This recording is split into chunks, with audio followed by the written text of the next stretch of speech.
Have you ever experienced on malware in your computer? How about hacker crackers? How we protect from those attacks. Learning outcomes. At the end of this chapter, you should be able to explain about user authentication, describe about basic resource protection. Introduction. Operating system consists of a collection of objects, hardware or software. Each object has a unique name and can be accessed through a well-defined set of operations. Multiprogramming involves the sharing of many resources, including CPU, memory, input-output devices, programs, and data. Process-operated files, memory segment, CPU and other resources must have the authorization from operating system. User process may accidentally or purposefully attempt to disrupt normal operation via illegal input-output instructions. What is protection? It is defined as any mechanism for controlling access of processes or users to resources defined by the OS. It is to prevent accidental or intentional misuse of a system. Accidents, generally easier to solve, make them unlikely. In multiprogramming operating systems, protection is required because of shared resources. Therefore it need to be protected by the operating system itself.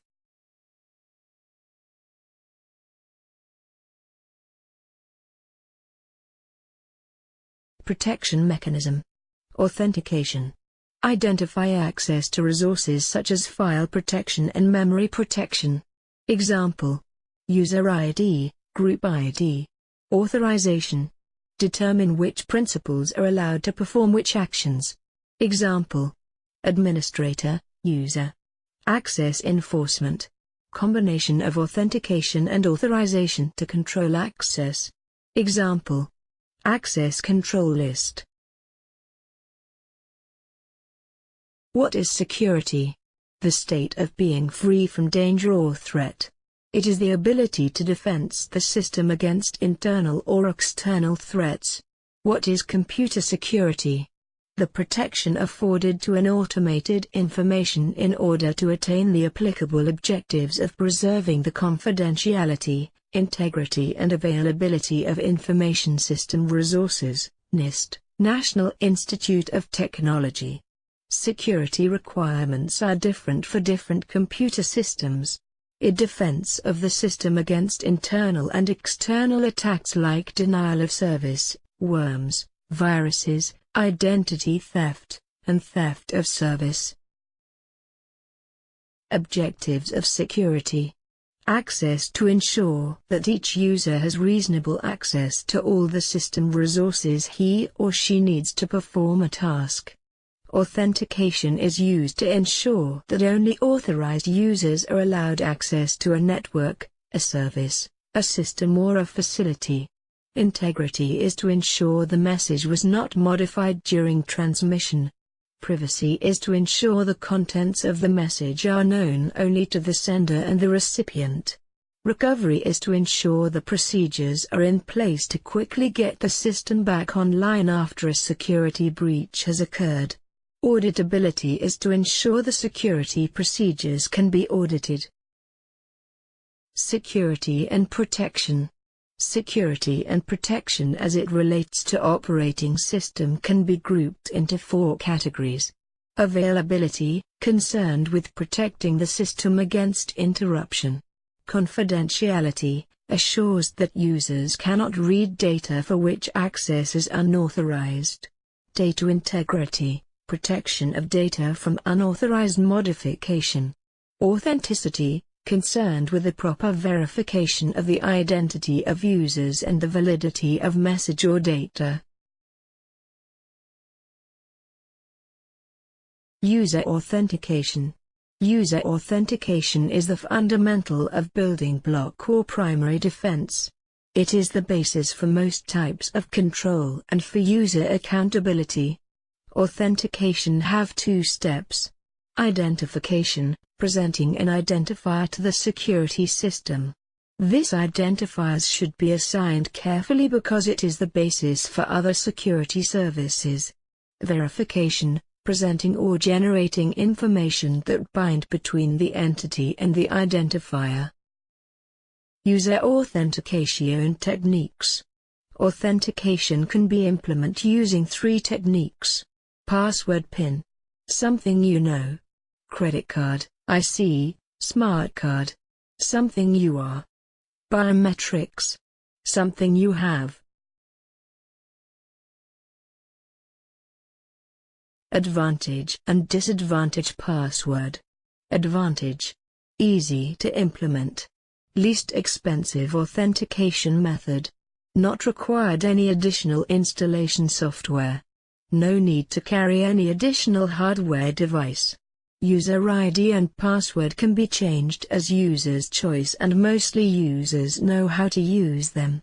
Disadvantage. Easy forgotten. Able to guess or steal the password.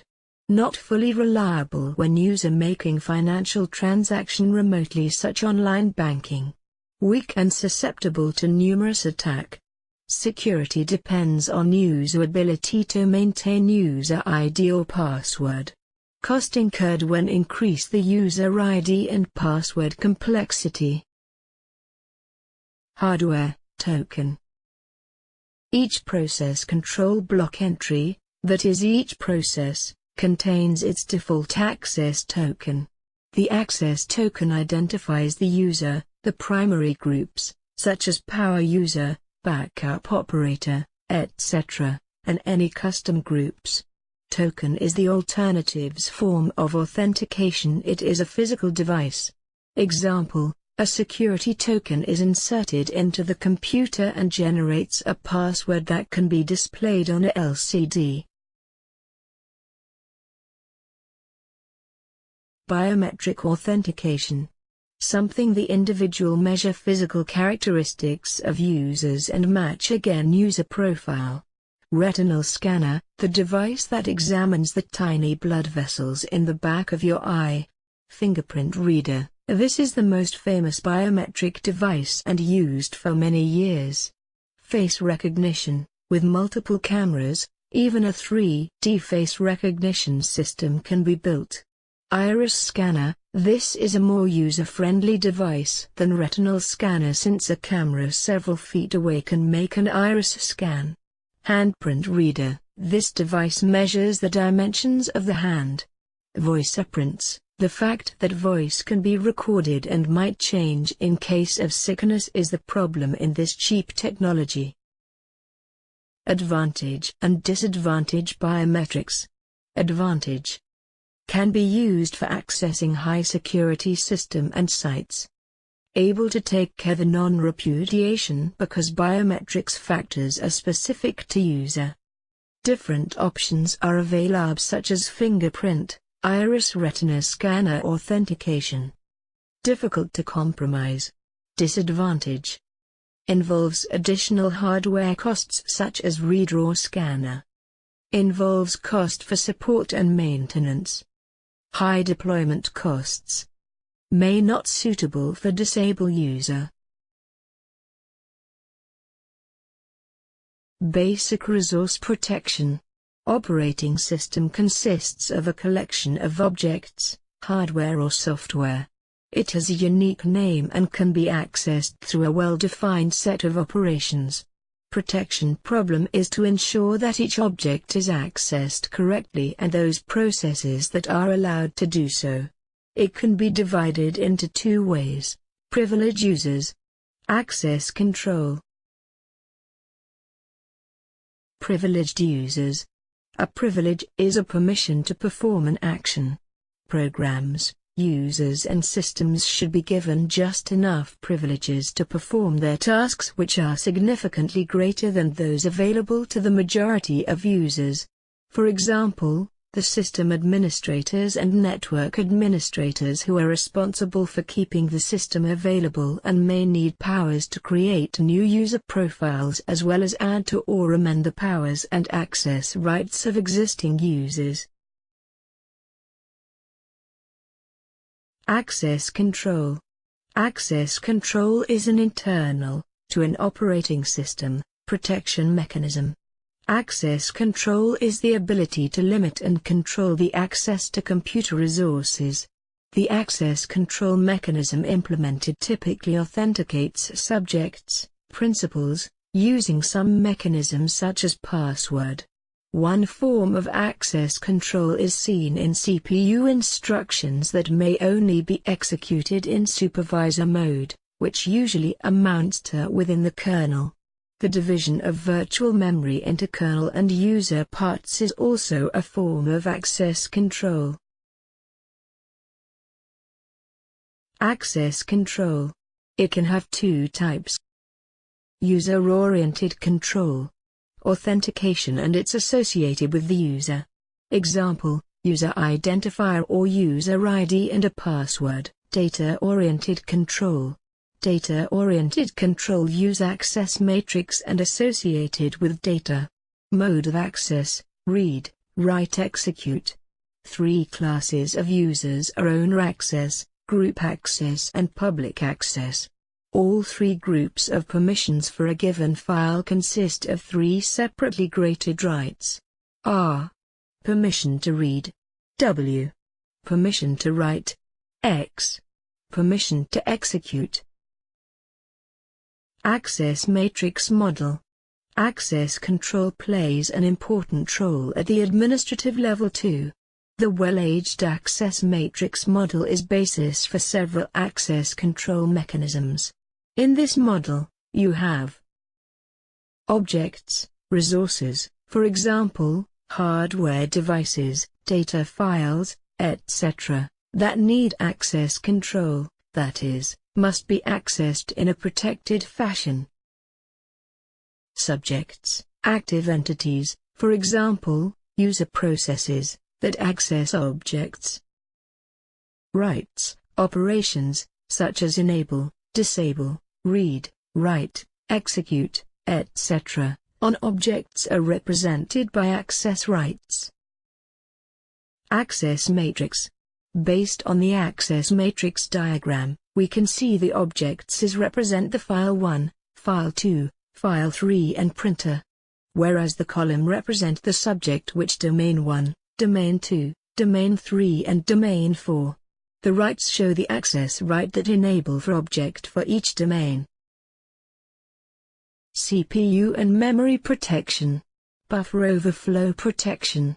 Data execution protection. Kernel patch protection. Buffer overflow. A buffer overflow, or buffer overrun, is an anomaly where a program, while writing data to a buffer, overruns the buffer's boundary and overwrites adjacent memory. Buffer overflows can be triggered by inputs that are designed to execute code, or alter the way the program operates. This may result in erratic program behavior, including memory access errors, incorrect results, a crash, or breach of system security. Buffer overflow protection. Use of safe libraries. Avoid using standard library functions which are not bounds checked, such as gets, scanf and scp.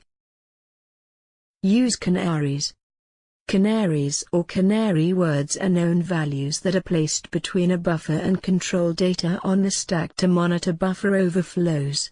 When the buffer overflows, the first data to be corrupted will be the canary, and a failed verification of the canary data is therefore an alert of an overflow, which can then be handled, for example, by invalidating the corrupted data.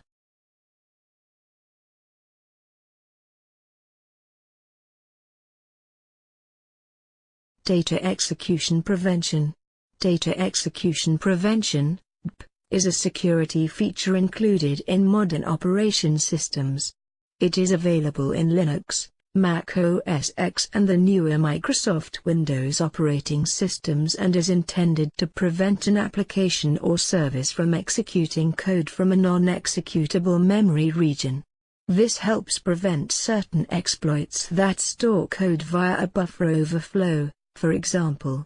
DEP runs in two modes: Hardware enforced for CPUs that can mark memory pages as non-executable, and software enforced with a limited prevention for CPUs that do not have hardware support. Kernel patch protection. Kernel patching or kernel hooking is the practice of using unsupported mechanisms to modify or replace kernel code. Such modification has never been supported by Microsoft because it can greatly reduce system security and reliability. The greatest risk from kernel patching comes from virus and spyware writers that use this technique with malicious intent and to hide their presence. Malware authors are motivated to patch the kernel because it is a powerful mechanism for attacking the user's PC and data. Malware. Worm. Spreads from one computer to another by embedding copies of itself into files. Virus. Spreads from one computer to another by transmitting copies of itself via a network. Trojan horse. Embedded in a piece of software which has an apparently useful effect. Logic bomb. Triggered by some external event, such as the arrival of a specific date or time. Rabbit. Uses up all of a particular class of resource, such as message buffers, file space or process control blocks, on a computer system. Backdoor. Reaches the target, allows the initiator to gain access to the target without going normal authentication procedures. Summary.